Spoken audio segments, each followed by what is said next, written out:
Hi, I'm Tony Ogobegwu. I'd like to share a passage of the scriptures with us from the book of Luke, chapter 15, beginning from 11. Then he said, a certain man had 2 sons, and the younger of them said to his father, Father, give me the portion of goods that falls to me. So he divided to them his livelihood. And not many days after, the younger son gathered all together, journeyed to a far country, and there wasted his possessions with prodigal living. The story of the prodigal son is a type of our lives. This young man took his journey, received his inheritance, went off far away from the father, far away from the father's influence, far away from the father's words, and journeyed into a far country. And there he discovered that things were not as easy as he thought. He lavished his goods on friends.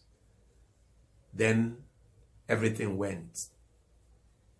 His situation got so bad that he was willing to eat the food of pigs, but it wasn't available to him.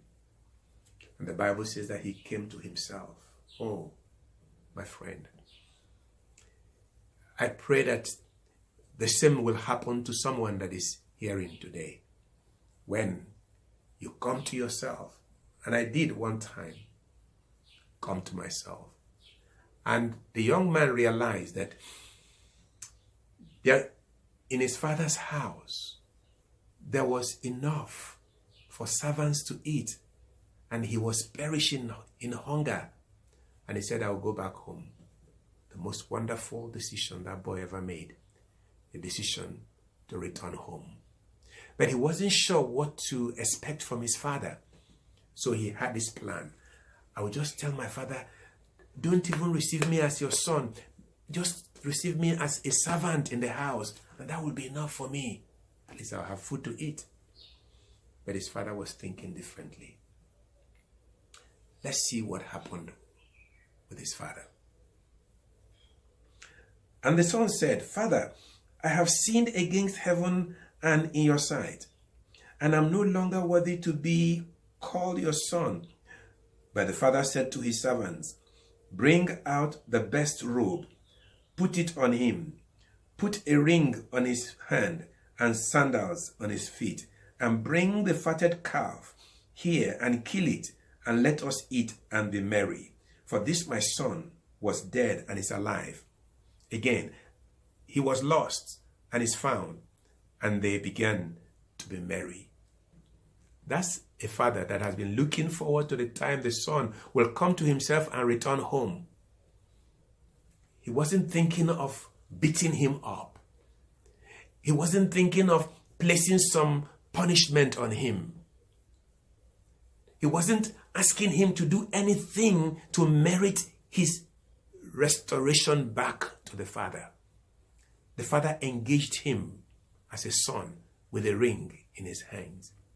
The father changed the rag he came with and clothed him with a robe that befitted the son of one of his caliber. Sin has placed rags upon mankind. And when a sinner returns to God, the first thing God does is take away that rag and put on him the robe of righteousness. And that can be your portion today.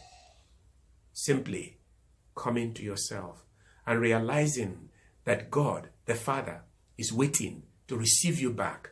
And in the presence of angels, there is a great feasting waiting for your return home. No, God is not planning to punish you for the sins that you committed before you came to yourself. His arms are open wide, waiting for you. Will you keep those hands waiting, open, Or will you run into it and receive the greatest embrace that man can ever have? The embrace of God. If you will come back home today, this will be your portion with God. This is the truth. God bless you.